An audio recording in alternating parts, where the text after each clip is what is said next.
Hey guys, finally वापस आ गया मैं बड़ौदा। और बहुत ज़्यादा मिस कर रहा था। अब अच्छा है, ये सबसे बढ़िया चीज़ ये होगी कि अब मैं मुझे वीवो के जेल से छुटकारा मिला और अब वो कौवा भी आके तंग नहीं करेगा हम लोगों को जब हम पढ़ रहे होंगे। और बार बार मुझे पलट पलट के देखना नहीं पड़ेगा आसपास। एंड लकीली अब हम एक थोड़ा डिसेंट सेटअप में वीडियो शूट कर पाएंगे। तो मैं उम्मीद करता हूँ कि आप लोगों को भी देखना और समझना इसके थ्रू ज़्यादा आसान हो जाएगा। ठीक है, चलिए। तो आज का जो लेक्चर है, पहले ही बता दूं,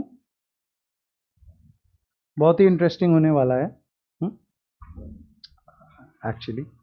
क्योंकि अब हम सिर्फ आज आईसीएसआई स्टडी मैट से पढ़ने वाले हैं, तो काफ़ी डेटा सेंट्रिक, काफ़ी टेक्सचुअल रहेगा आज का लेक्चर।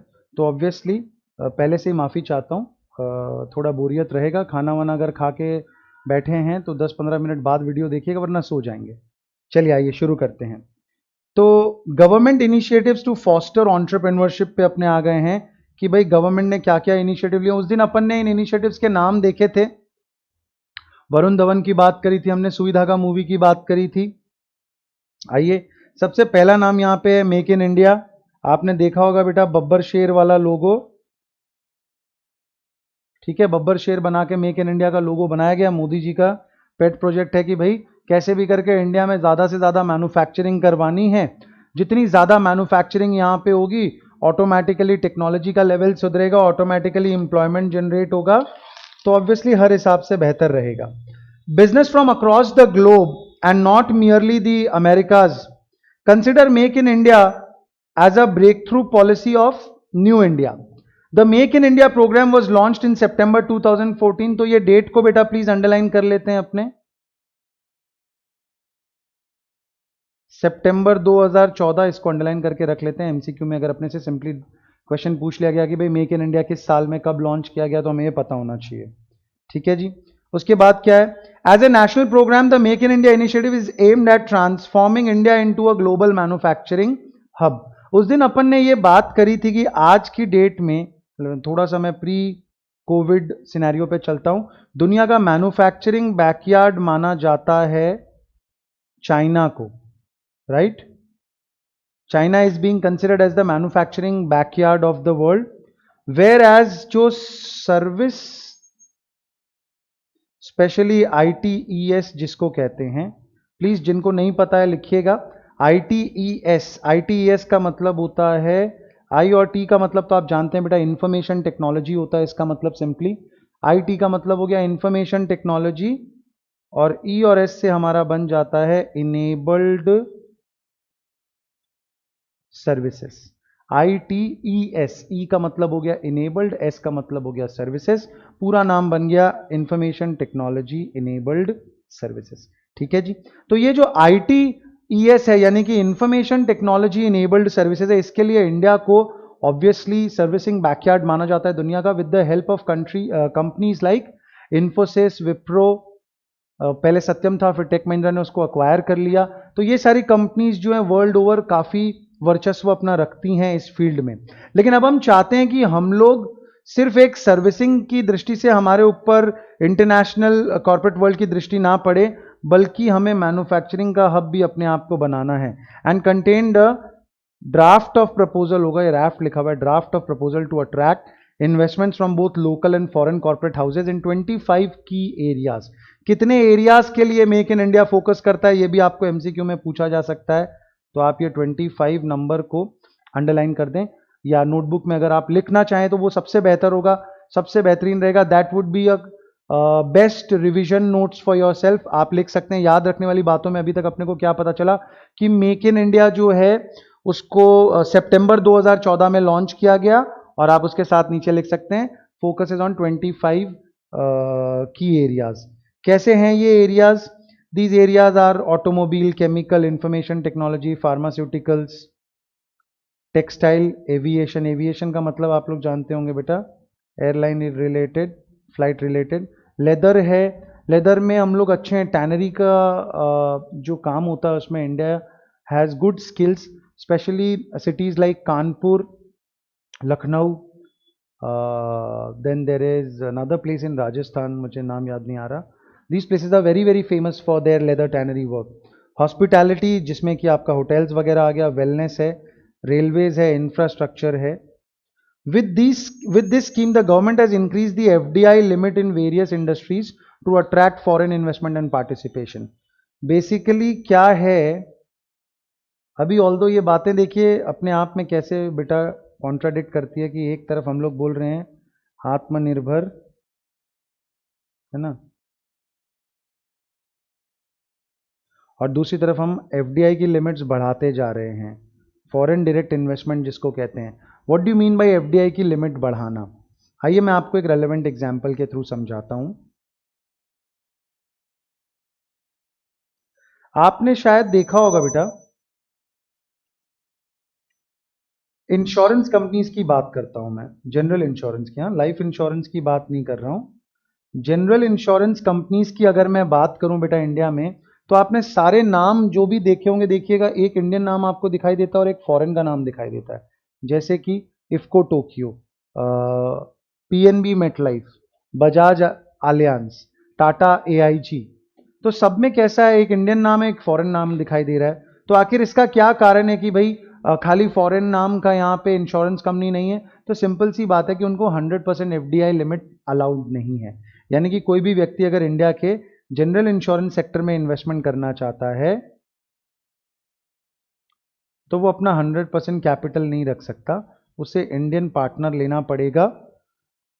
अब ये लिमिट्स जो होती हैं, depending upon the condition of the country, depending upon the circumstances, ये लिमिट्स को बेटा मॉडिफाई किया जाता रहता है. तो कहीं पे ये 25% का लिमिट हो सकता है, कहीं पे 74% का लिमिट हो सकता है, कहीं पे 49% का लिमिट हो सकता है. और कुछ एरियाज ऐसे होते हैं जिसको गवर्नमेंट चाहती है कि भैया बाहर वाले लोग ही आके डेवलप कर दें, कोई दिक्कत नहीं है, इंडियन पार्टनर्स ना रखें, तो वहां पे हम लोग 100% का एफडीआई लिमिट अलाउ कर सकते हैं. वहां पे 100% तक की भी एफडीआई लिमिट अलाउ की जाती है. बात समझ में आई बेटा? तो ऐसी सिचुएशन में क्या किया गया, एफडीआई लिमिट को बढ़ाया गया. अब एफडीआई लिमिट बढ़ाया जाएगा तो क्या होगा, मान लो अगर 49% था कहीं पे, तो 49% था, अगर 100 करोड़ रुपए या 1000 करोड़ रुपए का किसी ने इन्वेस्टमेंट करना है उस टोटल कंपनी में, तो वो 490 करोड़ ही इन्वेस्ट कर सकता है. 510 करोड़ का इन्वेस्टमेंट उसको इंडियन पार्टनर के थ्रू करवाना पड़ेगा. लेकिन द मोमेंट आप उसको 74% पे इंक्रीज कर देते हैं तो 740 करोड़ रुपए का इन्वेस्टमेंट इंडिया के बाहर से आ रहा है. तो यही होता है एफडीआई की लिमिट को बढ़ाना. It has establish an investor facilitation centre. Facilitation मतलब उनकी सहूलियत के लिए, उनको सारी फैसिलिटीज अच्छे से मिले, उनके लिए काम आसान हो जाए, इजी हो जाए, उसी को अपने कहते हैं फैसिलिटेशन. ठीक है. To assist foreign businesses locate partners and sites. Sites का मतलब देखिए, आपको मैंने उस दिन बताया था ईज ऑफ डूइंग बिजनेस, है ना, और अपन ने उसमें बात करी थी कि भाई ईज ऑफ डूइंग बिजनेस की रैंकिंग में इंडिया ने काफ़ी ज़्यादा इंप्रूवमेंट किया है. इंडिया ने ये रैंकिंग में काफ़ी ज़्यादा इंप्रूवमेंट किया है. और उसी रैंकिंग की टोटल डिटेल्स जब अपने ब्रेकअप पढ़ रहे थे तो आपको याद होगा बच्चों, उसमें एक बात लिखी हुई थी कि लैंड एक्विजिशन या प्रॉपर्टी एक्विजिशन अपने आप में बहुत बड़ा फैक्टर था. Property acquisition is very very difficult in India, क्योंकि 100 टंटे होते हैं यहां पे अगर आपको लैंड अक्वायर करना है तो ऐसी सिचुएशन में ये जो लैंड एक्विजिशन वाली बात है, उसमें बहुत ज़्यादा ज़रूरी होता है कि भाई इंडिया के रूल ऐसे हों, इंडिया का प्रोविजन ऐसा हो that it is very very easy to acquire property. तो अपन ने ये भी देखा था वहाँ पे इनफैक्ट कि काफ़ी वो नॉर्म्स को भी इजी बनाया गया है, उन नॉर्म्स को भी सुधारा गया है ताकि लोगों के लिए प्रॉपर्टी अक्वायर करना आसान हो सके. तो यही हो गया अपना साइट्स. बाकी अगर आपको और थोड़ा डिटेल में देखना हो तो अनन्या पांडे की और कार्तिक आर्यन की फिल्म देख लीजिएगा, कैसे उसको साइट जब चाहिए रहती है तो वो गवर्नमेंट ऑफिस में आके कहती है कि आप मुझे एक छोटी सी साइट दिलाने में मदद कीजिए. उसके बाद में बोला हुआ है विच where revealed after Modi government unveiled the stand up India initiative in is independence day address in 2015. ठीक है जी, स्टैंड अप इंडिया के बारे में अपने डिटेल में पढ़ेंगे. The stand up India scheme aims at promoting entrepreneurship among women and scheduled caste and tribe. अब ये डायरेक्ट क्वेश्चन आपको पूछा जा सकता है कि भाई स्टैंड अप इंडिया जो है उसका फोकस एरिया क्या है, उसका टारगेट एरिया क्या है, वो किस चीज के ऊपर सबसे ज्यादा कॉन्सेंट्रेट करता है। तो उसका बहुत ही सिंपल आंसर है बेटा कि जो स्टैंड अप इंडिया मूवमेंट है, स्टैंड अप इंडिया स्कीम है, वो एंटरप्रेन्योर्स को प्रमोट करना चाहता है। स्पेसिफिकली कौन से एंटरप्रेन्योर को? Women and SC ST entrepreneurs को। ये मतलब स्टैंड अप का मतलब हो गया ये वो लोग हैं जो शायद अपने पैरों पे खड़े नहीं हो पाए, ये वो लोग हैं जिनको शायद फाइनेंशियल इंडिपेंडेंस नहीं मिल पाई है, थोड़ा बैकवर्डनेस या थोड़ा ये लोग आत्मनिर्भर नहीं है, तो चाहते हैं कि इनको आत्मनिर्भर बनाया जाए, इनको अपने पैरों पे खड़े होने के लिए मदद की जाए, इसीलिए stand up India. Stand up India scheme aims at promoting entrepreneurship among women and scheduled caste and tribes. The scheme is anchored by the department of financial services. तो ये भी चलिए अपन ने दो बातें ऑलरेडी लिख ली थी, मैंने आपको बोला कि रिविजन नोट्स अभी बनाते हुए चलिए। पहला आपने पढ़ा था कि भाई 2014 में आया, 25 की एरियाज को कॉन्सेंट्रेट करता है। अब नई चीज़ आपने क्या देख ली कि स्टैंड अप इंडिया को जो रन किया जा रहा है उसको एंकर करता है DFS, department of financial services. Anchor करने का मतलब क्या होता है? एंकर करने का मतलब, एंकर अपने होस्ट को बोलते हैं, शो का जो होस्ट होता है उसी को अपने एंकर कहते हैं। तो यहाँ पे एंकर करने का मतलब क्या हो गया बेटा? यहाँ पे एंकर करने का मतलब होगा कि कौन उसको रन कर रहा है, मैनेज कर रहा है। The scheme is anchored by department of financial services, ministry of finance, government of India. Stand up India scheme facilitates, क्या काम करता है? अब ये हर स्कीम का अपने को जानना पड़ेगा। हो सकता है अपने को मैच द फॉलोइंग जैसा क्वेश्चन पूछ लिया जाए, यहाँ पे बता दिया जाए कि इतने लोन दिलाता है, इसको लोन दिलाता है, ये एरिया को हेल्प करता है, और यहाँ पे फिर 1 2 3 4 स्कीम के नाम अपने को दे दिए जाएं और अपने को उनको आपस में मैच करवाना हो कि कौन सी स्कीम किस पर्टिकुलर फील्ड में, किस पर्टिकुलर एरिया में काम करती है। तो ये वाला पोर्शन भी अपने को तैयार करना चाहिए। तो आइए अपने को अब चौथी बात, 3 बात अपने ऑलरेडी लिख चुके हैं। DFS का नाम लिखा, 2014 लिखा, 25 की एरिया लिखा मेक इन इंडिया के लिए। चौथी बात जो अपने को लिखनी है कि स्टैंड अप इंडिया जो है वो कौन सा लोन दिलाता है? 10 लाख से 1 करोड़ का, 10 लाख से 1 करोड़ का। अब इसमें क्या लिखा हुआ है? टू एटलीस्ट 1 शेड्यूल कास्ट और schedule tribe borrower and at least 1 women borrower पर bank branch for setting up a greenfield enterprise. Greenfield enterprise या ब्लू ओशन टेक्नोलॉजी, ये सब क्या है बेसिकली कि ऐसे प्रोजेक्ट्स जो नए प्रोजेक्ट्स हैं, मतलब एग्जिस्टिंग प्रोजेक्ट को आप अपडेट करने के लिए लोन नहीं दे रहे, नया प्रोजेक्ट सेटअप करने के लिए ग्रीनफील्ड एंटरप्राइज है। This enterprise may be in manufacturing services और the trading sector in case of non individual enterprises. देखो इंडिविजुअल में तो वुमेन और मेन आइडेंटिफाई करना संभव होता है, लेकिन अगर कंपनी है तो उसमें कैसे पता चलेगा कि भाई कंपनी को मैं मेल मानूं कि फीमेल मानूं? ऐसा तो नहीं कह सकता कि रिलायंस है तो मेल है और तुलिका लिमिटेड है तो फीमेल है ना? इस तरीके का अपने ब्रेकअप तो नहीं कर सकते कि लखानी है तो लड़की है और बाटा है तो लड़का है। कंपनी की तो कोई जेंडर नहीं होती। तो इस तरह के जो नॉन इंडिविजुअल बोरोवर्स हैं, तो उस केस में अपने को क्या देखना है कि आपको 51% शेयर होल्डिंग देखनी है कि 51% शेयर होल्डिंग जो है वो या तो वुमेन एंटरप्रेन्योर के नाम पे हो या फिर SC ST के नाम पे हो, तो ही आप उसको इस स्कीम के लिए एलिजिबल मानेंगे। तो क्या लिखा हुआ है? At least 51% of the share holding and controlling stake should be held by either an SC ST और वुमन एंटरप्रेन्योर। तो ये बात अपने को क्लियरली पता चल गई कि स्टैंड अप इंडिया जो है स्पेसिफिकली काम कर रहा है किसके लिए? विमेन एंटरप्रेन्योर के लिए और SC ST एंटरप्रेन्योर के लिए, और 10 लाख से लेके 1 करोड़ तक के लोन का अरेंजमेंट ये लोग करके देते हैं पर SC ST और पर वुमन पर ब्रांच। मतलब जो भी आपकी बैंक है, जितनी भी ब्रांचेस हैं उसमें कम से कम आप इतना लोन तो दीजिए। एलिजिबिलिटी में बोला है SC ST and women entrepreneur above 18 years of age, यानी कि माइनर के लिए नहीं है, मेजर के लिए।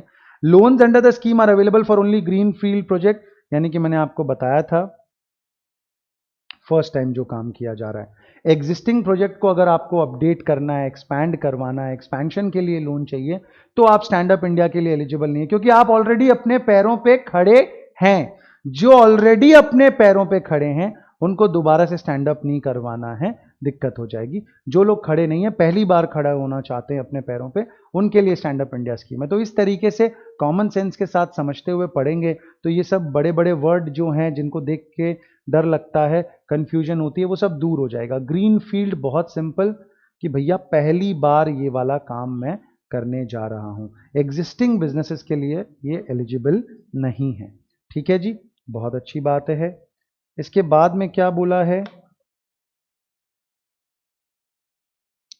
नॉन इंडिविजुअल के लिए अपन बात कर चुके 51% वाली बात, तो ये भी आप लिख लीजिए। पांचवी बात आप ये लिख सकते हैं, पांचवी बात क्या लिख सकते हैं, eligibility criteria stand up India का, तो उसमें आप लिख सकते हैं मेजर SC ST/वुमेन।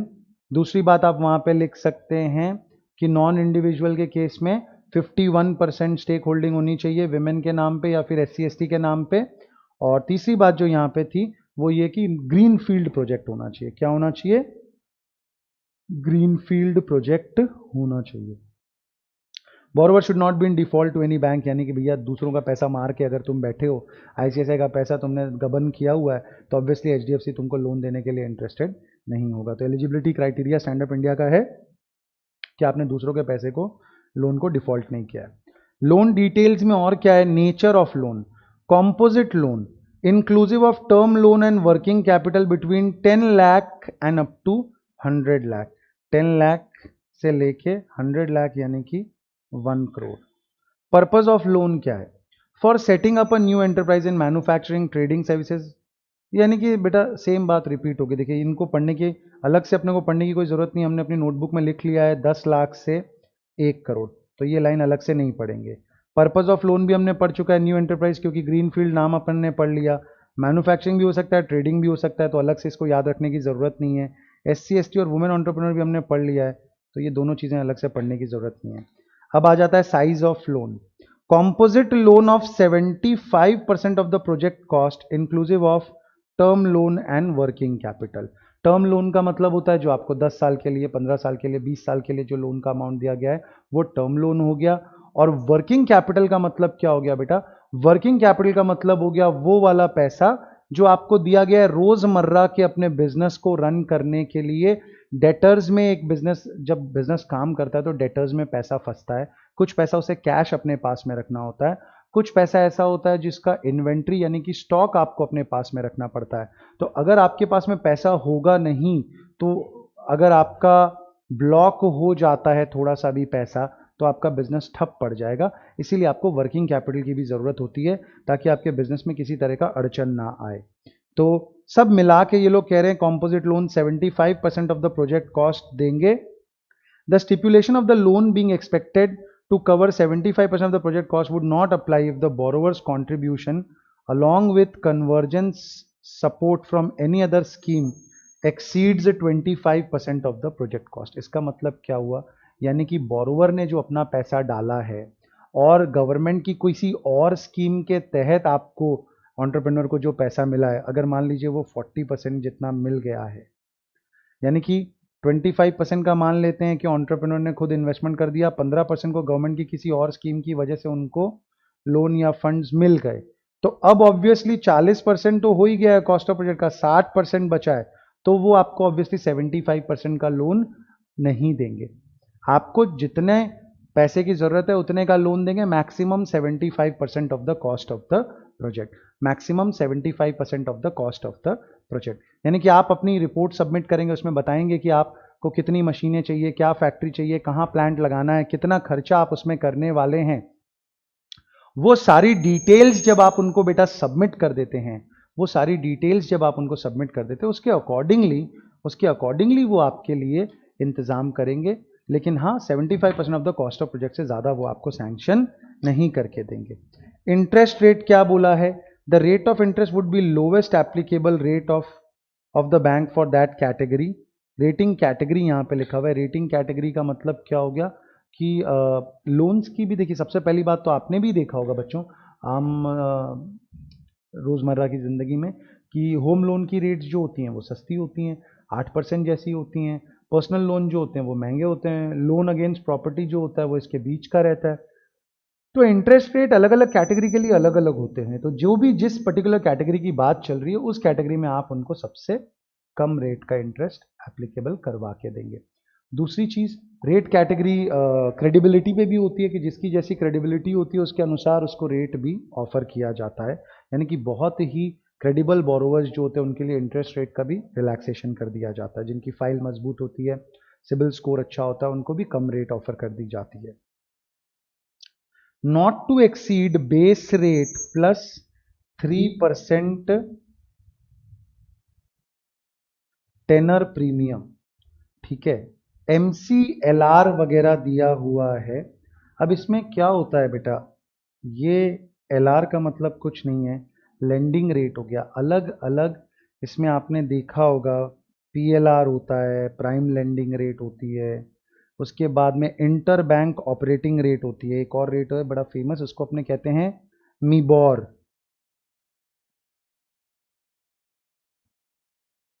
लिखना चाहें तो आप इसे लिख सकते हैं मीबॉर। मीबॉर का क्या मतलब वो लोग बताते हैं, मीबॉर का मतलब बताते हैं Mumbai inter bank operating rate. यानी कि मुंबई में आपस में बैंकें जब एक दूसरे को लोन देती हैं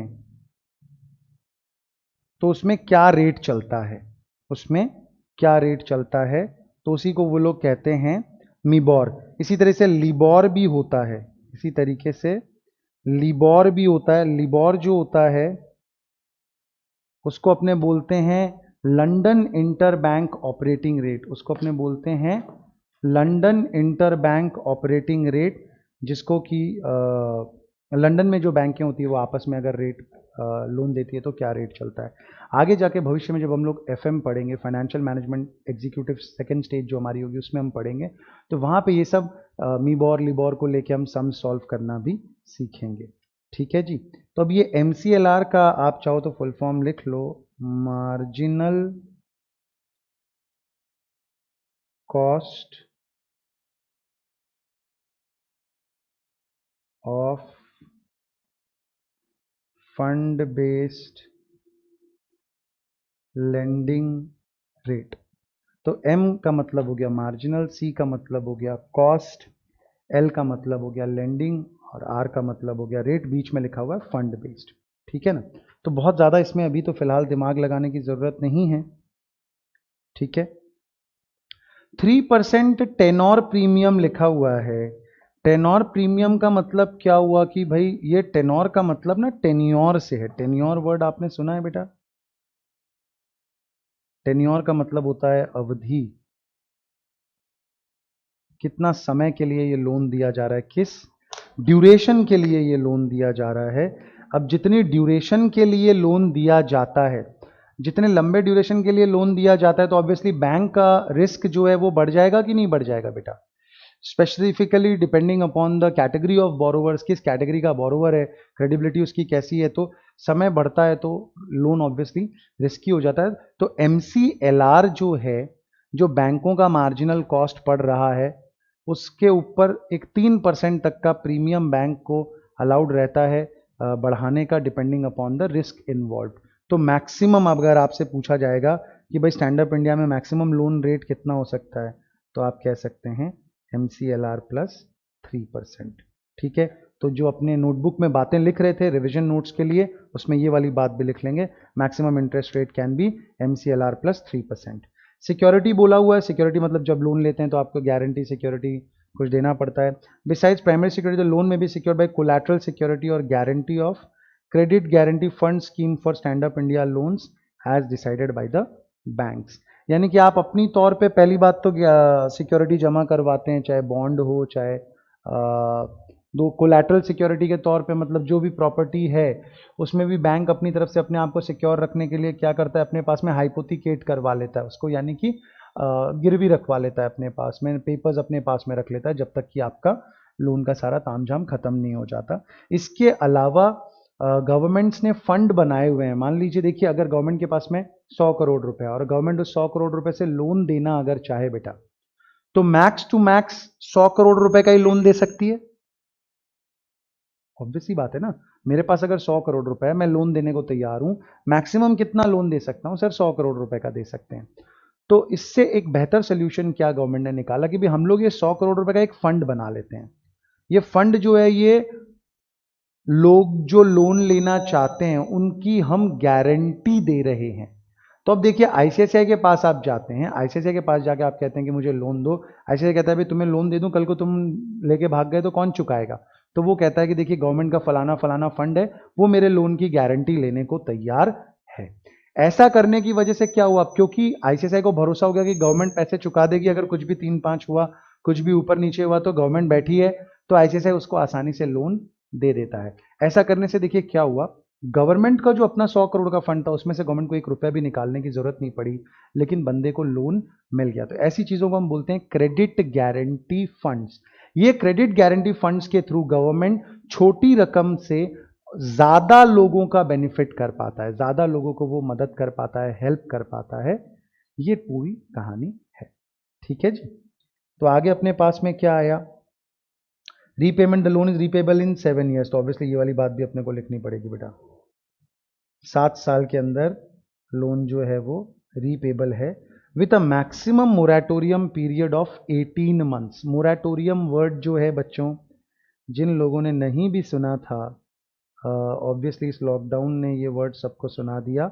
जितने लोगों के भी लोन्स चल रहे थे, ईएमआईज वगैरह पे कर रहे थे, तो गवर्नमेंट ने आपको एक 3 महीने का मोरेटोरियम दे दिया था कि इस 3 महीने के दौरान अगर आप ईएमआई नहीं भी पे करेंगे तो भी चलेगा। इस 3 महीने के दौरान अगर आप ईएमआई नहीं पे कर रहे हैं तो भी चलेगा, कोई परेशानी की बात नहीं है। उसी वर्ड को अपने कहते हैं बेटा मोरेटोरियम। सिंपल सी कहानी है, सिंपल सा वर्ड है, बहुत ज़्यादा कॉम्प्लिकेटेड नहीं है। बात समझ में आ गई? हाँ जी सर, मोरेटोरियम समझ में हमें आ गया। तो ये मोरेटोरियम का मतलब क्या होगा कि 7 साल का अंदर तुम्हें रीपेमेंट करना है। बीच बीच में तुम्हें मोरेटोरियम दिया जा सकता है, तुम परमिशन मांगते हो, रिक्वेस्ट करते हो, जी ये हो गया वो हो गया, पैसे नहीं चुका पा रही हूँ मैं, तो आप मुझे 6 महीने का एक पीरियड दीजिए, इसमें मैं कोई पेमेंट नहीं करूँगी, उसके बाद से रेगुलर पेमेंट चलेगा। तो आपको 6 महीने का मोरेटोरियम दे दिया गया, यानी कि बेसिकली आपको रिलीफ प्रोवाइड करी जाती है, आपको एक रिलीफ प्रोवाइड करी जाती है कि थोड़े और समय तक आपको छूट दी जा रही है, उसके बाद में आप पेमेंट कर देना। उसके बाद में आया हमारा वर्किंग कैपिटल। तो ये चीज़ अपने को लिख लेनी है, 7 ईयर्स प्लस 18 मंथ का मोरेटोरियम। ठीक है बेटा। वर्किंग कैपिटल आ गया। For withdrawal of working capital up to ₹10 lakh the same may be sanctioned. क्या हो गया बेटा, चलो मेरे राजा। For withdrawal of working capital up to ₹10 lakh, the same may be sanctioned by way of overdraft OD facility। आप सब जानते हैं बेटा, कोई नई चीज़ नहीं है। करंट अकाउंट के होल्डर्स को OD फैसिलिटी दी जाती है, जिसके थ्रू आपके अकाउंट में जितना पैसा होता है आप उससे ज़्यादा विड्रॉ कर सकते हैं। यानी कि आपके अकाउंट में 2 लाख है, लेकिन आपने अपने क्रेडिटर को 5 लाख का पेमेंट करना है, आप चेक दे दीजिए, बैंक आपका 3 लाख रुपए का ओवरड्राफ्ट सैंक्शन कर देती है और ऑनर कर देगी उस चेक को। RuPay debit card is to be issued for convenience of the borrower. Simple सी बात है, डेबिट कार्ड दे दिया जाएगा ताकि वो एंटरप्रेन्योर इजीली पैसा जमा कर सके, विड्रॉ कर सके। Working capital limit above 10 lakh to be sanction by way of cash credit limit. अब ये कैश क्रेडिट एक चीज होती है और ओवरड्राफ्ट एक चीज होती है और लोन एक चीज होता है। क्या आप लोगों को ये डिटेल पता है बेटा? आइए देखिए, लोन की क्या कहानी है। लोन की कहानी है कि भाई तुम्हें 40 लाख रुपए का लोन दे दिया, तुम ये पैसे ले जाओ, जिस तरीके से तुम्हें इसे यूज करना है करो। हमारी इंटरेस्ट रेट जो थी, लेटेस्ट से 11% की इंटरेस्ट रेट थी, तुमको ये 11% का इंटरेस्ट भरना पड़ेगा। भले ये पैसा तुम्हारे काम लगे नहीं लगे, मुझे इससे कोई लेना देना नहीं है। भले इसमें से तुम आधा पैसा यूज करो, ज्यादा पैसा यूज करो। ठीक है। और मोस्टली ये लोन्स जो होते हैं टर्म के लिए होते हैं, एक सर्टेन पीरियड के लिए होता है, 10 साल 15 साल।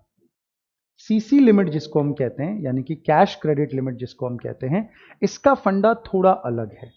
सीसी लिमिट जिसको हम कहते हैं या फिर कैश क्रेडिट जिसको हम कहते हैं, उसका फंडा थोड़ा अलग है। क्या फंडा है सीसी लिमिट का बेटा? सीसी लिमिट का फंडा है कि मान लो मैं आपको 20 लाख रुपए का सीसी लिमिट अलाउ कर देता हूं। ठीक है, आपकी दुकान है, आपकी दुकान में क्या है, स्टॉक है। मान लीजिए आपकी कपड़ों की दुकान है, शेरवानियां रहती है आपकी दुकान में एनी टाइम बहुत सारी, और इस स्टॉक को आपने एज अ कोलैटरल बता के, इस स्टॉक को आपने एज अ कोलैटरल बता के लोन लिया है। अजीलम मैम, एक बार राहुल से प्लीज पूछिएगा, ये कैमरा की स्क्रीन के ऊपर में ये ब्लिंक क्यों कर रहा है, बैटरी का इशू है क्या? हाँ, तो मैं आपको क्या बता रहा था कि आपने अपने स्टॉक को कोलैटरल दिखा के, कोलैटरल मतलब स्टॉक को एज अ सिक्योरिटी बता के आपने एक कैश क्रेडिट लिमिट अलाउ करवाई है 20 लाख की। ये 20 लाख रुपए का फंडा कैसा है? ये 20 लाख रुपए आपको एक लिमिट दिया गया है, आप जब चाहो इसमें से 2 लाख विड्रॉ कर सकते हो, 5 लाख विड्रॉ कर सकते हो, 7 लाख विड्रॉ कर सकते हो, और जितने समय के लिए यूज करना है यूज कर लो, बाद में वापस वो पैसा जमा करवा दो। आपसे ब्याज, आपसे इंटरेस्ट सिर्फ और सिर्फ उतने ही पोर्शन पे लिया जाएगा जितना आपने विड्रॉ किया था। ध्यान से समझिए बात को। लोन में पूरा 20 लाख पे इंटरेस्ट लगता, चाहे कुछ भी हो जाए, लेकिन इसमें इंटरेस्ट आपका लगेगा सिर्फ और सिर्फ, अगर 3 लाख विड्रॉ किया तो 3 लाख पे इंटरेस्ट लगेगा, 5 लाख विड्रॉ किया तो 5 लाख पे इंटरेस्ट लगेगा। स्क्रीन पे जो ये ब्लिंक कर रहा है, ये क्या बैटरी के लिए ब्लिंक कर रहा है, क्या है ये?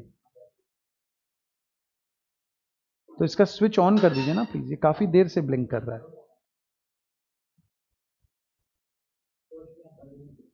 ठीक है बेटा, तो ये होता है कैश क्रेडिट। कैश क्रेडिट एक अलग चीज हो गई मेरे बच्चे, और लोन एक अलग चीज हो गया। लोन में 20 लाख पे इंटरेस्ट लगेगा सर, कैश क्रेडिट में 3 लाख विड्रॉ किया तो 3 लाख पे इंटरेस्ट लगेगा, 5 लाख विड्रॉ किया है तो 5 लाख पे इंटरेस्ट लगेगा, 8 लाख विड्रॉ किया है तो 8 लाख पे इंटरेस्ट लगेगा। As simple as that. आपको इसमें कोई प्रॉब्लम है? नहीं सर, इसमें कोई प्रॉब्लम नहीं है, समझ में आ गया। ओवरड्राफ्ट लिमिट क्या होती है जी? ओवरड्राफ्ट लिमिट अपने आप में बिल्कुल अलग चीज है। Overdraft limit is a temporary arrangement, जिसके तहत आपको क्या करना है जी, आपको एक सर्टेन लिमिट बताई गई है, उस एक कम अमाउंट होती है नॉर्मली ओवरड्राफ्ट में, 2 लाख, 5 लाख, 7 लाख। यहाँ पे 10 लाख तक की लिमिट बताइए कि भाई 10 लाख रुपए तक का आपको वर्किंग कैपिटल के लिए ओवरड्राफ्ट सैंक्शन करा जा सकता है। उससे ज्यादा की रिक्वायरमेंट है तो आपको कोलैटरल सिक्योरिटी दिखा के कैश क्रेडिट अवेल करना पड़ेगा।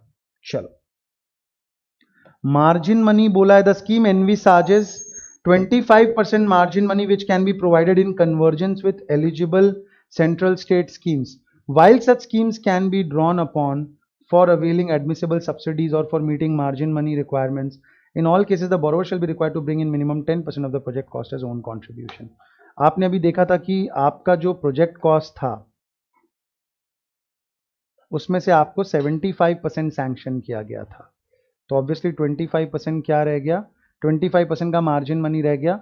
अब बोल रहे हैं कि ये 25% वाला जो पोर्शन है, इसमें कई बार गवर्नमेंट की दूसरी स्कीम्स वगैरह को यूज आप कर सकते हो, लेकिन चाहे कुछ भी हो जाए, इन एनी केस 10% तो आपको अपना पैसा लगाना पड़ेगा बिजनेस में। कुछ भी आप अगर अपना नहीं लगाएंगे तो कब आप रफू चक्कर हो जाएंगे ये पता ही नहीं चलेगा। ठीक है जी, बात समझ में आ गई? हाँ sir, very good. Startup India. Startup India scheme as an initiative by the Government of India for generation of employment and wealth creation. The goal of Startup India is the development and innovation of products and services and increasing employment rate in India. Benefits of Startup India scheme is simplification of work, finance. Simplification of work का मतलब क्या हुआ कि आपको जो काम शुरू करने में परेशानियां आ रही थी एज अ स्टार्टअप, आपके पास में उतनी रिसोर्सेज भी नहीं है, सेटअप आपका उतना मजबूत नहीं है, तो गवर्नमेंट आपकी मदद करेगा सेटअप करने में। फाइनेंस सपोर्ट यानी कि लोन वगैरह के थ्रू।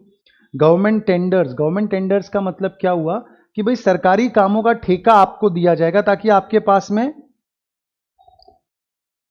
एक स्टेडी फ्लो ऑफ इनकम आए, एक स्टेडी फ्लो ऑफ बिजनेस आए, जिससे आप बिजनेस को ज्यादा बेहतर तरीके से बेटा हैंडल कर पाएंगे।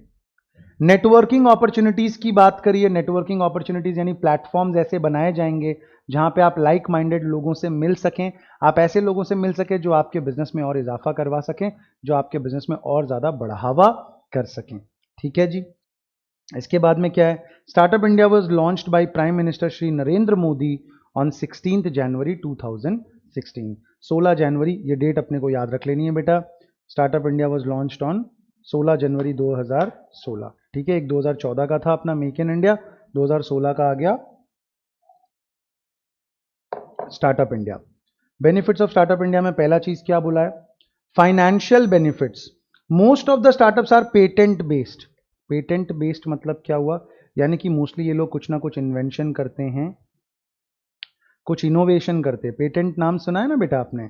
अगर मान लीजिए आपने अब ये ऐसी पेन है जो लैपटॉप की स्क्रीन पे चलती है, आपने इसका आविष्कार किया तो आप इसका पेटेंट करवा लेते हैं।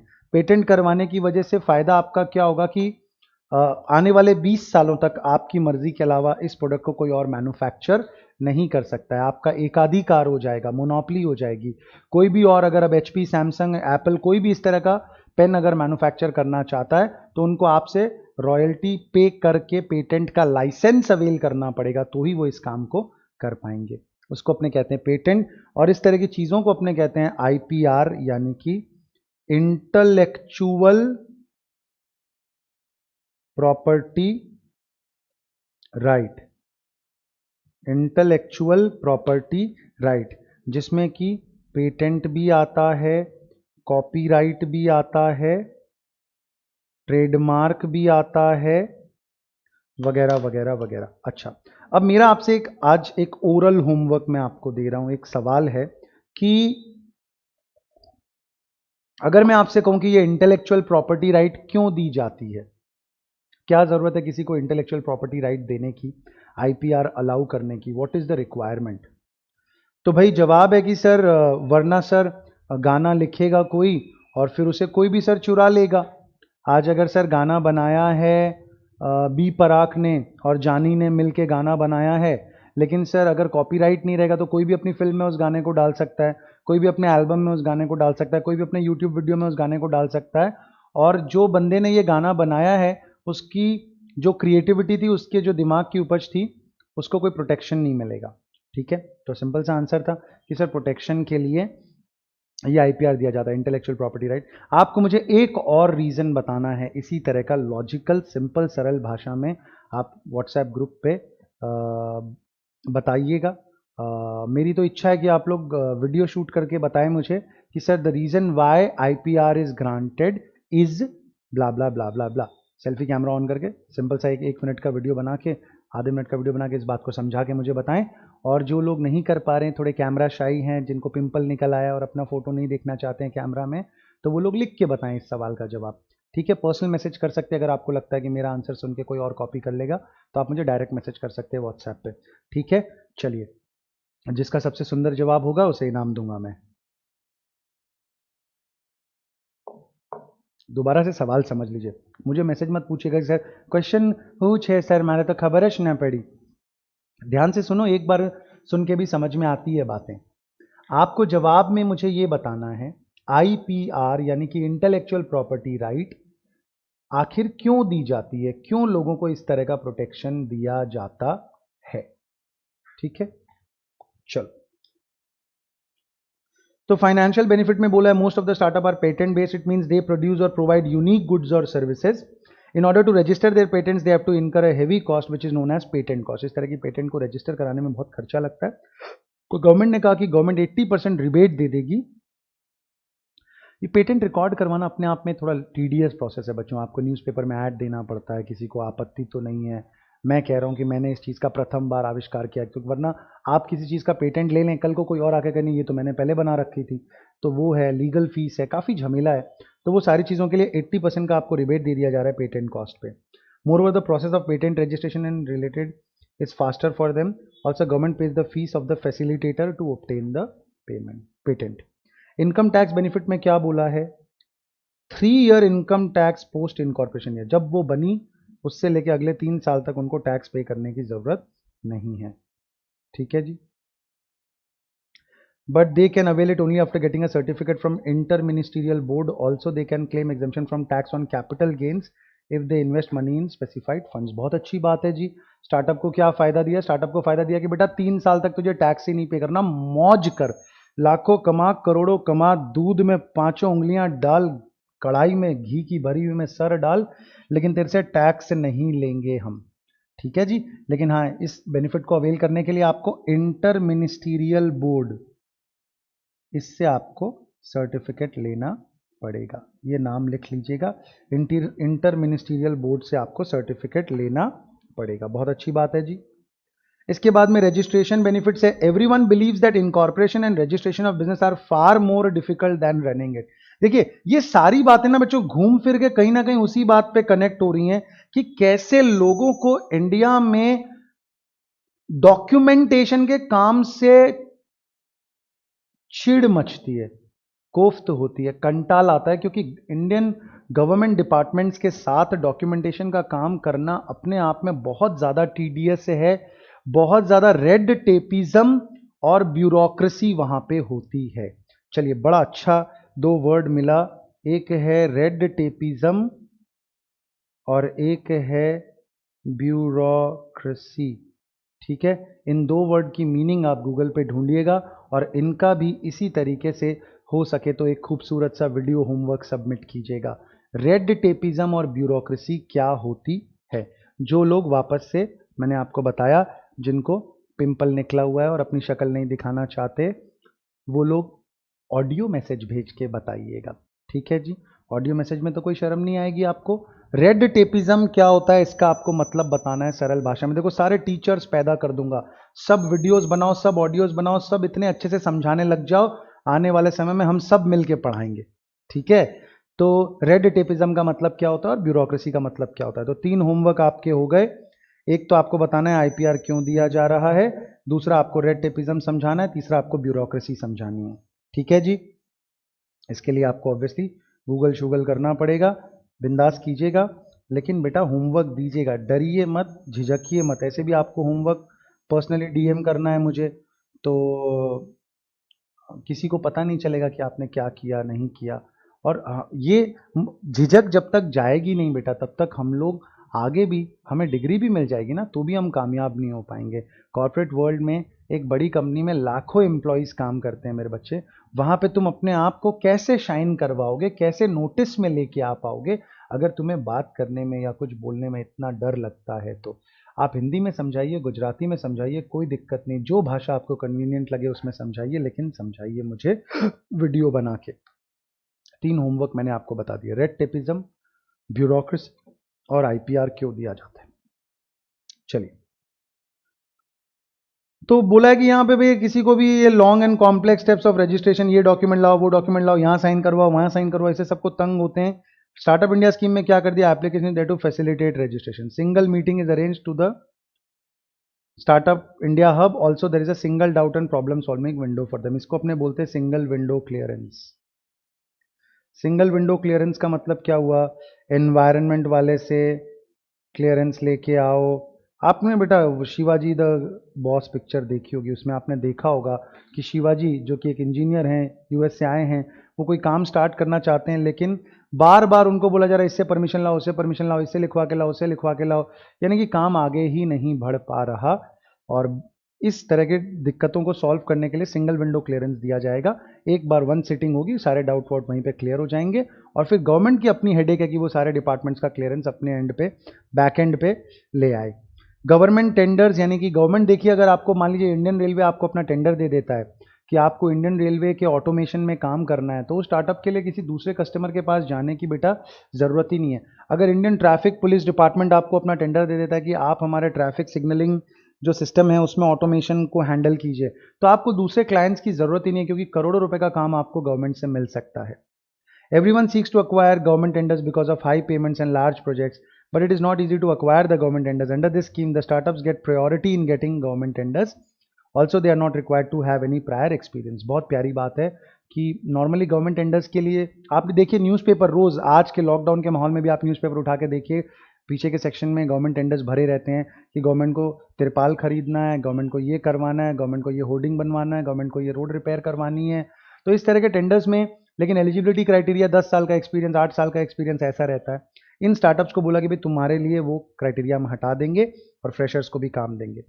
ह्यूज नेटवर्किंग अपॉर्चुनिटीज, नेटवर्किंग के बारे में मैंने आपको उस दिन बीएनआई वगैरह का एग्जाम्पल दिया था बेटा, कि बीएनआई का एग्जाम्पल दिया था, और मैंने आपको बताया था TIE, द इंडस एंटरप्रेन्योर, याद है ना, कैसे द इंडस एंटरप्रेन्योर या बीएनआई जैसे लोग आपस में नेटवर्किंग करते हैं ताकि जिनके पास पैसा है और जिनके पास आइडिया है वो लोग मिल सकें।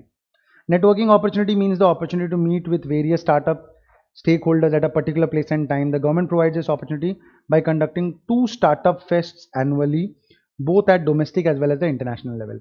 Startup India scheme also provides intellectual property awareness workshop and awareness. बढ़िया है। Registration of the startup can be done only from the following types of companies: partnership firm, LLP और प्राइवेट लिमिटेड कंपनी। यानी startup के तौर पे ना तो sole proprietorship जा सकता है, ना ही कंपनी जा सकती है। कौन जा सकते हैं? पार्टनरशिप फर्म जा सकती है, LLP जा सकती है और प्राइवेट लिमिटेड कंपनी जा सकती है, यानी कि public limited company, listed companies, ये सब उसके लिए एलिजिबल नहीं है। चलिए बढ़िया है, ये 3 बातें भी लिख लीजिएगा आप नोटबुक में, रिवीजन नोट्स में। स्किल इंडिया में हम लोग आ गए। स्किल इंडिया में हम लोगों ने उस दिन सुई धागा की बात करी थी, आप लोगों को याद होगा बेटा अच्छे से, बोलो हाँ। हाँ जी sir. The contents of national skill development corporation is to be included at the end of the contents covered under the aforesaid point। ये सब बकवास है। National skill development corporation NSDC, ये फुल फॉर्म आपको याद रखना पड़ेगा। NSDC national skill development corporation is a not for profit, not for profit obviously government की एंटिटी है तो प्रॉफिट कमाने के लिए नहीं है, public limited company incorporated on July 31st 2008 under section 25 of the Companies Act 1956 blah blah blah blah blah blah blah। NSDC was set up by Ministry of Finance as public private partnership model। Public private partnership model, PPP model जिसको बोलते हैं, आपको इसका मतलब पता होगा। India में आज बहुत सारा काम पीपीपी मॉडल में हो रहा है। कई सारे एयरपोर्ट्स को डेवलप करा जा रहा है पीपीपी मॉडल में, यानी कि गवर्नमेंट भी पैसे लगाएगी, प्राइवेट सेक्टर भी पैसे लगाएगा और उसको रन करा जाएगा। अब मोदी जी की बातें बहुत हुई, लेकिन अगर आप डेट ऑब्जर्व करें 2008 की है, मोदी जी 2014 में आए थे, यानी कि एनएसडीसी को सेटअप बहुत पहले कर दिया गया था।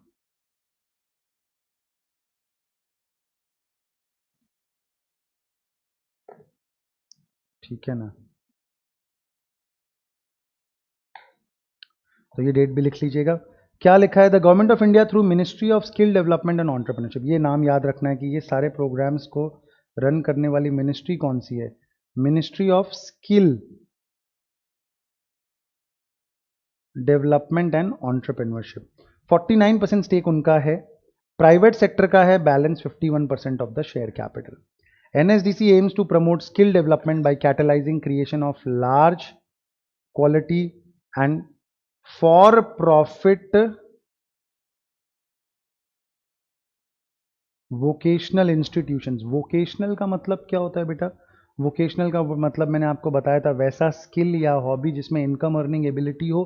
तो मैंने आपको बताया था इसमें चाहे एम्ब्रॉयडरी करना हो, चाहे वेल्डिंग करना हो, लेथ मशीन ऑपरेटिंग करना, ऐसा स्किल आपको एक ऐसा हुनर सिखाया जाता है जिससे कि आप अपनी जीविका चला सकें। Further the organisation provides funding to build scalable and profitable vocational training initiatives. Scalable, scalable का मतलब क्या होता है बेटा, स्केलेबल का मतलब होता है कि 1 से 2, 2 से 4, 4 से 8, 8 से 10, इस तरीके से उसको बड़ा करा जा सके, उसके स्केल को बढ़ाया जा सके। स्केलेबल का सिंपल मीनिंग आप ये समझिए, जैसे आज अपने मैकडॉनल्ड्स की बात करते हैं, केएफसी की बात करते हैं, सबवे की बात करते हैं, इनका बिजनेस का मॉडल बाय डिफॉल्ट ऐसा है बेटा कि ये बहुत इजीली स्केलेबल है। आज अगर वो व्यक्ति अपने 1 से 10, 15, 20, 50, 100 आउटलेट खोलना चाहता है तो उसने अपने प्रोसेस को इस तरीके से बनाया हुआ है कि वो बहुत आसानी से करा जा सकता है। उसको संजीव कपूर नहीं चाहिए हर मैकडॉनल्ड्स को चलाने के लिए। बहुत सिंपल व्यक्ति सिंपल स्किल के साथ है कि मैकडॉनल्ड्स को रन कर सकता है, क्योंकि maximum cooking has already been done at the central dark kitchen में। सारा काम ऑलरेडी हो चुका है, उनके पास में ऑलमोस्ट रेडीमेड सामान आता है, उनको सिर्फ फ्राई करना है, ब्रेड में डाल के पकड़ा देना है। तो ऐसा बिजनेस होना चाहिए जो स्केलेबल हो। स्केलेबल हो मतलब एक व्यक्ति के ऊपर डिपेंडेंट नहीं है, सिस्टमैटिक काम है, मॉड्यूलराइज्ड काम है, इतने छोटे छोटे टुकड़ों में काम को तोड़ा जा चुका है कि आसानी से कोई भी उसे मैनेज कर सकता। तो उसी को अपने कहते हैं scalable and profitable vocational training initiatives. It's mandate is also to enable support system which focuses on quality assurance.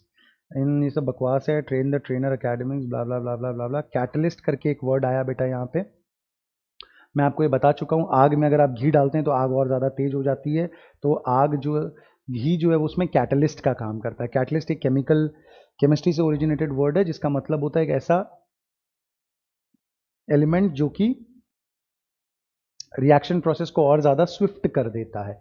आग जल्दी उसमें पेट्रोल छिड़क दोगे तो आग और ज़्यादा भड़क जाएगी, वही हो गया कैटलिस्ट। ठीक है, तो ये कैटलिस्ट, ये आग नहीं लगानी है आपको, क्या करना है, स्किल डेवलपमेंट के काम को और ज़्यादा गति प्रदान करनी है, स्किल डेवलपमेंट के काम को और ज़्यादा फास्ट कर सकें ऐसा काम करना है। ठीक है जी।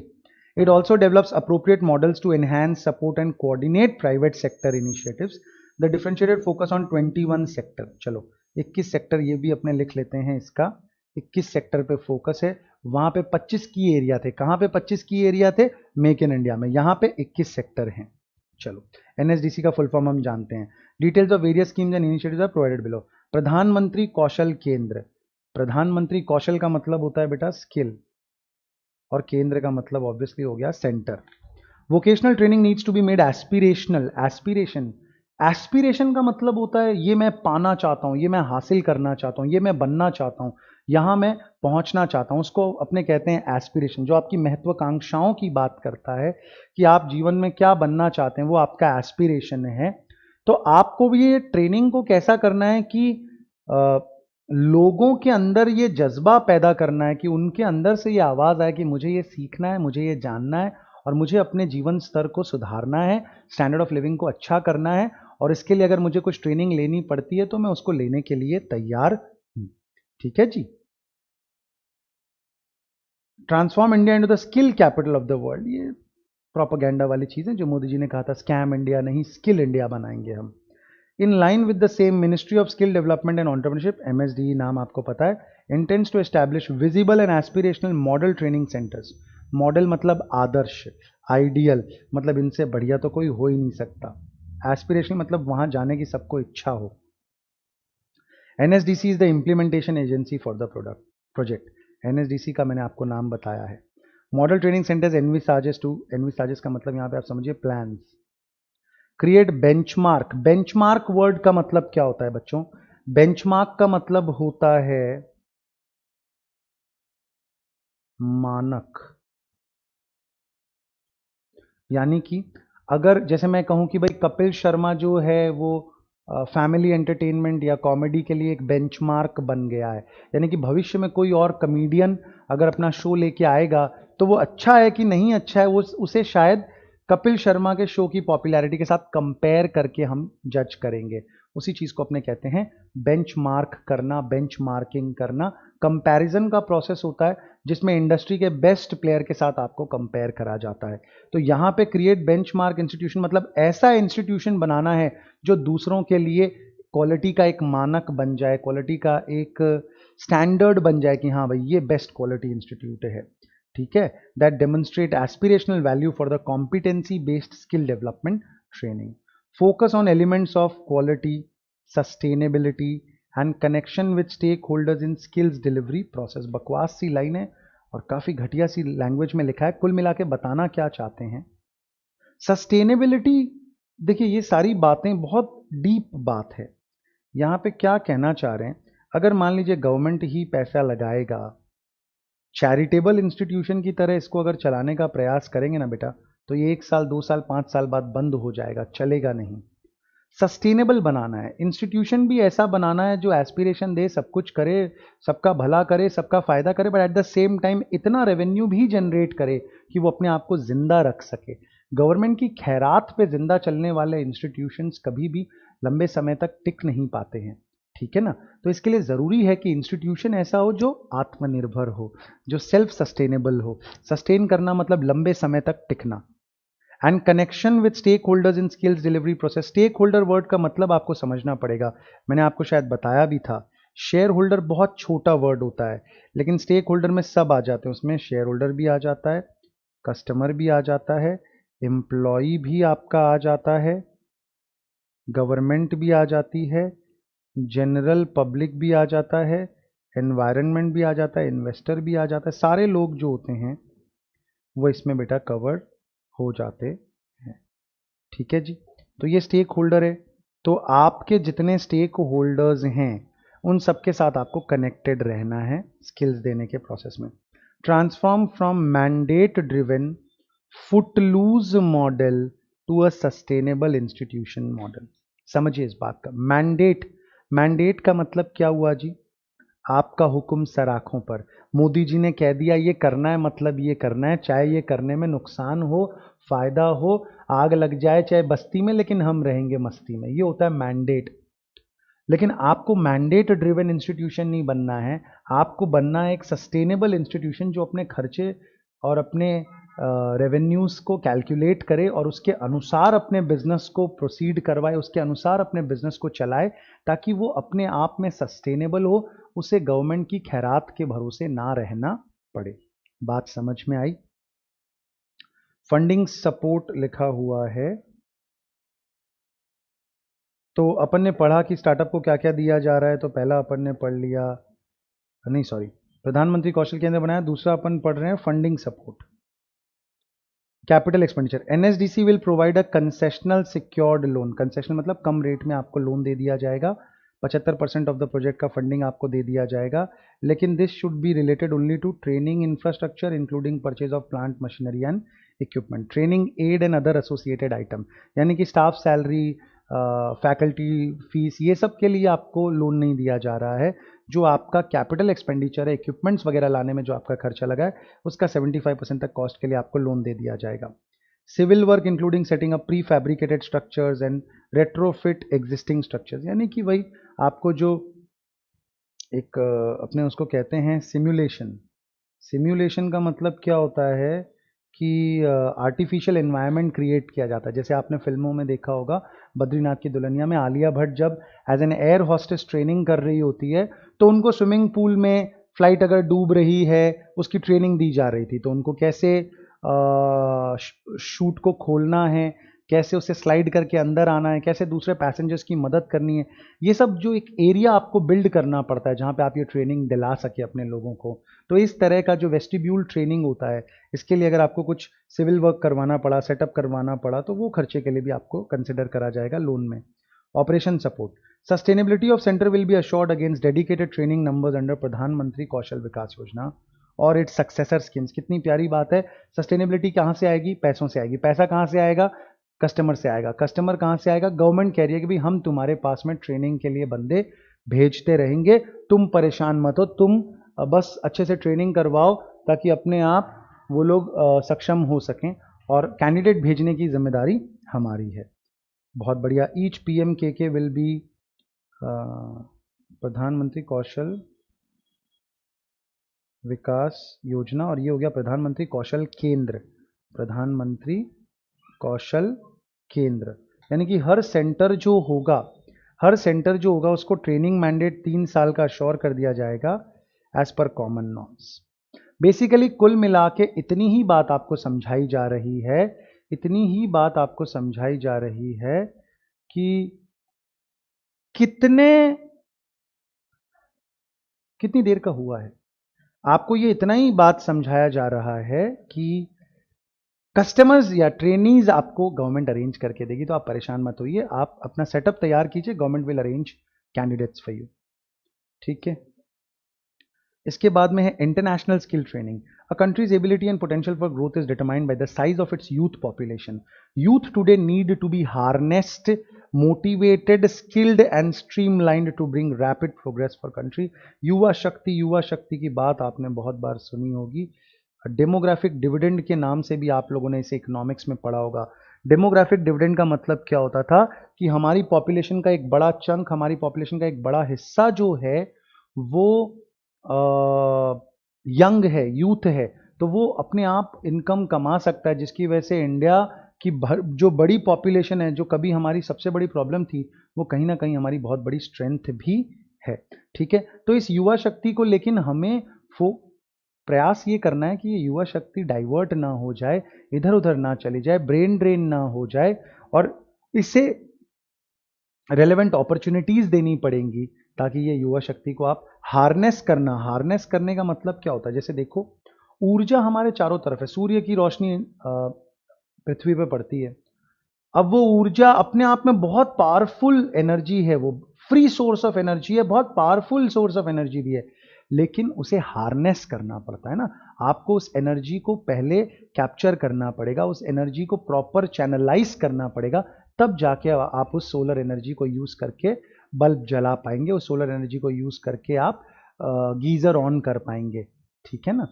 तो डॉक्टर स्ट्रेंज की तरह मैं ऐसे करके तो उस सोलर एनर्जी से पानी गर्म नहीं कर सकता। You have to harness that energy by a systematic channel. तो उसी तरीके से जो यूथ है उनको भी आपको प्रॉपर तरीके से मोटिवेट करके प्रॉपर अपॉर्चुनिटीज दे के उनको हार्नेस करना है। India has the relative advantage at present over other countries in terms of distribution of youth population. ये जो कितने ज़्यादा यूथ हैं आपकी पॉपुलेशन में, उसी को डेमोग्राफिक डिविडेंड कहते हैं। आप लोगों को भी इकोनॉमिक्स में पढ़ाया गया होगा कि हमारे पास में लगभग 65% पॉपुलेशन जो है वो ऐसी है जो 14 साल से ऊपर की है और 65 साल से नीचे की है, यानी कि ये लोग आत्मनिर्भर आसानी से बन सकते हैं। बाकी जो पॉपुलेशन है उसमें बच्चे और बुजुर्ग हैं। ठीक है जी।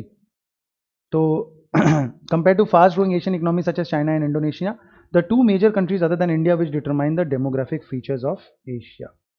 यानी कि बाकी कंट्रीज को तो छोड़ दीजिए, जैसे कि कनाडा है या स्कॉटलैंड है, यहाँ पे तो बुजुर्ग लोग भरे पड़े हैं, लेकिन अगर हम एशिया की भी फास्ट ग्रोइंग कंट्री से भी कंपेयर करें तो भी इंडिया का डेमोग्राफिक डिविडेंड ज़्यादा बेहतर है। क्योंकि देखिए चाइना में ऑब्वियस सी बात है, क्योंकि चाइना में वन चाइल्ड पॉलिसी फॉलो की गई बहुत ज़्यादा समय तक, तो बच्चे ही कम हुए, बच्चे कम हुए तो ऑटोमेटिकली आपकी पॉपुलेशन में बुजुर्गों की संख्या ज़्यादा हो जाएंगी। प्लस वो कंट्रीज डेवलप्ड हैं, वहाँ का मेडिकल सेटअप इतना ज़्यादा डेवलप है कि डेथ रेट बहुत कम है, लोग मरते नहीं है। प्लस चाइनीज़ लोग जो हैं उनका खान पान अमेरिकन की तरह अनहेल्दी नहीं है, ये लोग बॉइल्ड फूड खाते हैं, सूप खाते हैं। जिस अभी ऑब्वियसली अभी ये कहना ये सब थोड़ा गलत हो जाएगा कि चाइनीज़ लोगों का खान पान अच्छा है due to the bat corona virus, लेकिन इन जनरल अगर आप देखेंगे तो चाइनीज़ लोग जो हैं बहुत ज़्यादा फास्ट फूड नहीं कंज्यूम करते, जिसकी वजह से इनका लाइफ एक्सपेक्टेंसी भी बहुत अच्छा है। तो अब लाइफ एक्सपेक्टेंसी अच्छा है, डेथ रेट कम है, तो 100-100 साल के बुजुर्ग लोग वहाँ पे जी रहे हैं और बच्चे पैदा हो रहे नहीं है, तो ऑब्वियसली डेमोग्राफिक डिविडेंड की स्थिति उनकी खराब हो जाएगी। लेकिन इंडिया में कैसा है, हम दो और बाकी जितने हैं आने दो, ये वाली स्थिति की वजह से बच्चे बहुत ज़्यादा हैं, बच्चे बहुत ज़्यादा वजह होने की वजह से अपना डेमोग्राफिक डिविडेंड अच्छा है। उसके बाद में क्या है, skill development and entrepreneurship policy recognizing the imperative need for skill development, NSDC was formulated। ये सब बकवास है, ब्ला blah blah blah blah blah blah blah blah blah ब्ला। ये देख लीजिए, accordingly government frame the national policy for skill development and entrepreneurship 2015। 2015 की एक नई पॉलिसी बना दी, बस इतना ही काम का था और ज़्यादा इसमें काम का नहीं है। Pre departure orientation training, given the need to orient potential migrant workers with regards to language, culture। Orientation का मतलब क्या होता है बच्चा, ओरिएंटेशन या फिर ऑन बोर्डिंग भी इसको कह सकता हूं मैं। जब कोई व्यक्ति कोई नया काम शुरू कर रहा है और आप उसको उसमें फिट करवाना चाहते हैं, आप उसमें इस तरह के चेंजेस लेके आना चाहते हैं, उसके स्वभाव में, उसकी भाषा में, उसके कल्चर में, उसके बातचीत करने के तरीके में, उठने बैठने के तरीके में, आप उसको समझाना चाहते हैं कि किस तरीके से उसको अपने आप को इस माहौल में फिट करवाना है। माइग्रेंट वर्कर्स यहाँ पे वर्ड यूज़ किया गया है। पिछले कुछ दिनों से काफ़ी ज़्यादा ये वर्ड बज़वर्ड बना हुआ था, पहले क्योंकि उनको भेजा नहीं जा रहा था, अब क्योंकि उनको ज़बरदस्ती बुलाया जा रहा है। तो माइग्रेंट वर्कर्स जो हैं ये ऑब्वियसली कोई बिहार छोड़ के आया, कोई राजस्थान छोड़ के आया, कोई उड़ीसा छोड़ के आया, कोई MP छोड़ के आया, और अब कोई दिल्ली में काम कर रहा है, कोई मुंबई में काम कर रहा है, तो दोनों जगह का कल्चर अलग है, लैंग्वेज अलग है, सिस्टम अलग है। तो इनको कैसे आपको ओरिएंट करवाना है। PDOT program has been launched। Ministry of External Affairs in collaboration with Ministry of Skill Development and Entrepreneurship is conducting the PDOT program। NSDC is implementing agency for the program। ये कई बार आपको ये line देखने को मिलेगी, NSDC is the implementing agency। PDOT का full form याद रखना है, अपनी रिविजन नोट्स में लिख लीजिए। A longer variant of PDOT that is 160 hours was offered at all IISCs which consisted of country orientation, language and digital literacy। इसका मतलब क्या हुआ कि आज हम अपने लोगों को, जैसे आपने बच्चों ये टाइगर जिंदा है, ठीक है, वो टाइगर जिंदा है मूवी में देखा होगा कि भाई, टाइगर जिंदा में भी देखा होगा, और दूसरी एक और पिक्चर आई थी भारत, उसमें भी देखा होगा कि मिडिल ईस्ट में, सऊदी में, दुबई में बहुत से ऐसे इंडियंस की रिक्वायरमेंट होती है जो लोग वहाँ की रिफाइनरीज में काम कर सकें, वहाँ की पंपिंग मशीन्स को ऑपरेट कर सकें। तो अब मान लीजिए, अब आपको ये चीज़ पता चल गई कि भाई आपके पास में तो पॉपुलेशन बहुत है, लोग बहुत सारे हैं, गरीबी बहुत है, आप उनको ट्रेन कर दो, ये छोटी छोटी मशीनें चलाना सिखा दो, तो आपको टेंशन ही नहीं लेनी पड़ेगी। इंडिया में आपको उनके लिए एम्प्लॉयमेंट पैदा करने की भी ज़रूरत नहीं है, इनको ऑटोमेटिकली एम्प्लॉयमेंट मिल जाएगा मिडिल ईस्ट में। तो आपने उनको चलो ट्रेनिंग दे दी, आपको आपने उनको वो मशीनें चलाना सिखवा दिया, गवर्नमेंट ने इन लोगों को, जो भी ये PMKK थे, प्रधानमंत्री कौशल केंद्र थे, वहाँ पे भेजा, ट्रेनिंग सेंटर्स में ये लोग ट्रेन हो गए। लेकिन अब प्रॉब्लम क्या है कि आप इनको इंडिया से भेजना चाहते हो सऊदी अरबिया।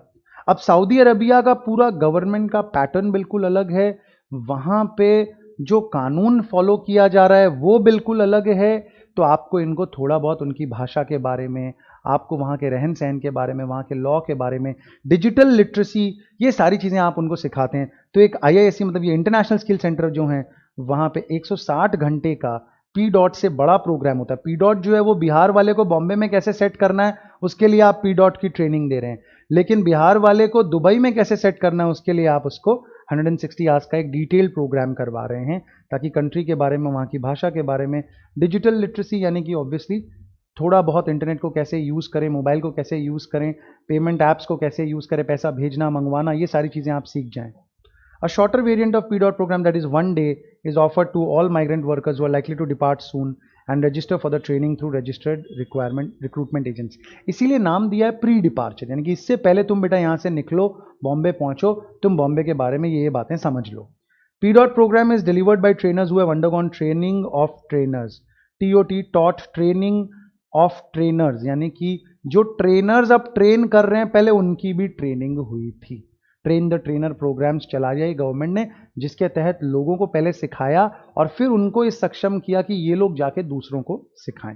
ठीक है जी. So far 52 trainers from existing IISCs and NSDC training partners have undergone the PDOT TOT यानी कि training of the trainer. Technical intern training programme, यहाँ पे क्या बोला, the programme promotes international collaboration through the transfer of skills, technology and knowledge among the participating countries, thereby contributing towards the human resource development. It offers training to the workers for a specific period, यानी कि 3 to 5 years in Japan's industrial society. यानी कि आपको एक मौका दिया जा रहा है, जैसे स्टूडेंट एक्सचेंज प्रोग्राम्स होते हैं उसी तरह का समझ लीजिए ये प्रोग्राम है, जिसके तहत आपको क्या किया जा रहा है, आपको भैया जापान का जो इंडस्ट्रियल सेक्टर है वहाँ पे लोग कैसे काम करते हैं उसके साथ आपको ट्रेनिंग दी जा रही है. वहाँ पे आप जाएंगे, सॉरी कहाँ चले गए हम,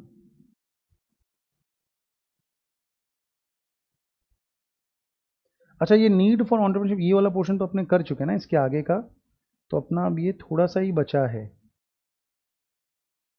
है ना, तो अपने इसको खत्म ही कर लेते बेटा. 10 मिनट लगेगा अपने को, एक 10 मिनट में ये पूरा चैप्टर कंप्लीट कर लेते. इतने से के लिए नया वीडियो शूट करने का कोई मतलब नहीं है, ठीक है ना. So the objective is to ensure that the most competent youth is selected and sent to Japan to participate in TITP यानी कि टेक्निकल इंटर्न ट्रेनिंग प्रोग्राम. इससे क्या होगा, इस एक्सचेंज से अपने यहाँ पे भी बेटर टेक्नोलॉजी की समझ लोगों को मिलेगी. वहाँ पे कुछ समय ट्रेनिंग एज अ ट्रेनिंग काम करेंगे, फिर यहाँ आके काम करेंगे तो अपने यहाँ पे भी वो कौशल आएगा.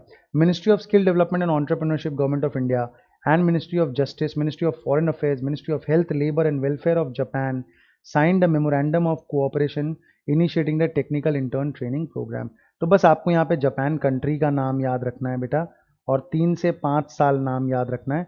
इसके अलावा ये जो 1.5 पेज का इन्होंने मिनिस्ट्री के नाम दिए, ये सब कुछ याद रखने की ज़रूरत नहीं है.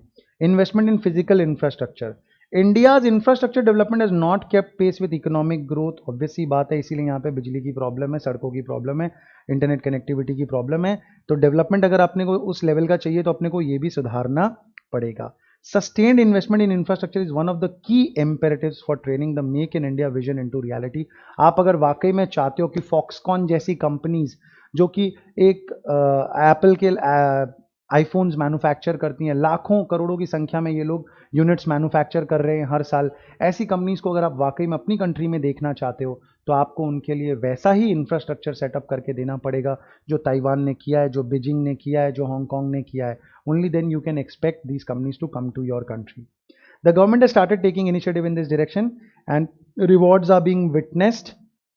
To start with, public spending on infrastructure such as road, railway, blah blah blah blah has received a significant fillip in the budget. यानी कि इनको बढ़ा दिया गया है.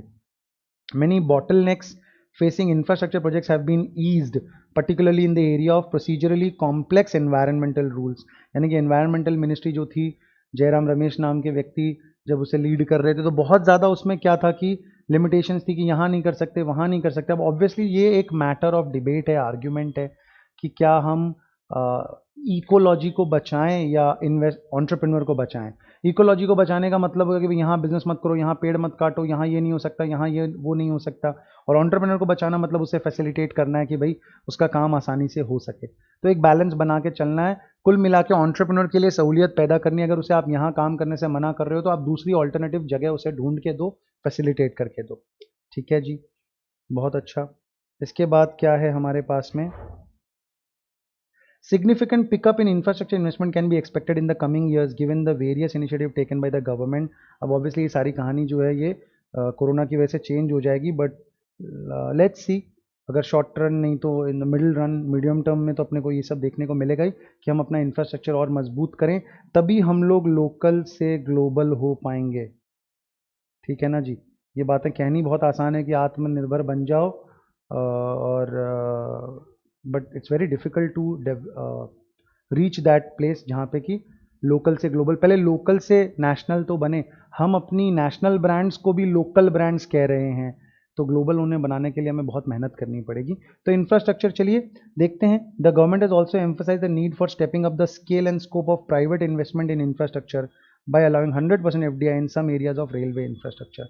एक बात गवर्नमेंट को बहुत देर से समझ में आई, लेकिन समझ में आ गई, that the business of the government is not to do business, यानी कि doing business is none of the business of the government.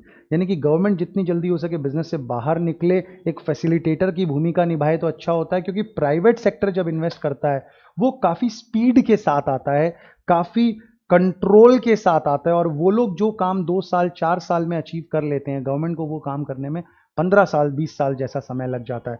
तो इसी प्रोसेस को हेस्टन करने के लिए, फास्टन करने के लिए गवर्नमेंट ने क्या किया है कि भैया प्राइवेट इन्वेस्टमेंट रेलवे में अलाउ कर दिया है, डिफेंस में अलाउ कर दिया है, ताकि इंफ्रास्ट्रक्चर सेक्टर भी जो है बाकी सेक्टर्स की तरह तेजी से आगे बढ़ सके। Given the renewed emphasis on infrastructure sector bye boosting infrastructure financing coupled with initiatives to enhance physical infrastructure such as road, railway, urban infrastructure, blah blah blah blah blah. According to DNB's estimates, physical infrastructure investment is expected to surge to 10.4% of GDP by 2025. अब obviously ये बातें सारी गड़बड़ हो जाएंगी because of Covid, but चलो आपके book में लिखा हुआ है तो आपको MCQ के लिए इसे याद रखना होगा कि चलो 2025 तक 10.4% ऑफ GDP हो जाएगा। यार नहीं भी याद करो तो चलेगा, आई डोंट थिंक एग्जाम में पूछा जाएगा। 2015 जैसा पुराना फिगर यूज़ किया है which is of no use. ठीक है, इतना काफ़ी है। कुल मिला के आज के लेक्चर को अगर हम समराइज करने का प्रयास करें बच्चे, तो हमने मुश्किल से 8 से 10 ऐसे सेंटेंस पढ़े जो हमें अपनी नोटबुक में लिख लेने हैं, तो हम एग्जाम में कोई क्वेश्चन आए तो हम उसे ईजिली हैंडल कर पाएंगे। इसके अलावा जो नीड फॉर एंटरप्रेन्योर वगैरह था और बॉटलनेक्स वगैरह जो थी, वो हम लोग अच्छे से सुभिक्षा वाली केस स्टडी वगैरह यूज़ करके हमने उसे अच्छे से PPT के थ्रू पढ़ लिया है। आज के लिए बस इतना ही। थैंक्स अ लॉट बच्चों, have a good day, stay safe, नमस्ते।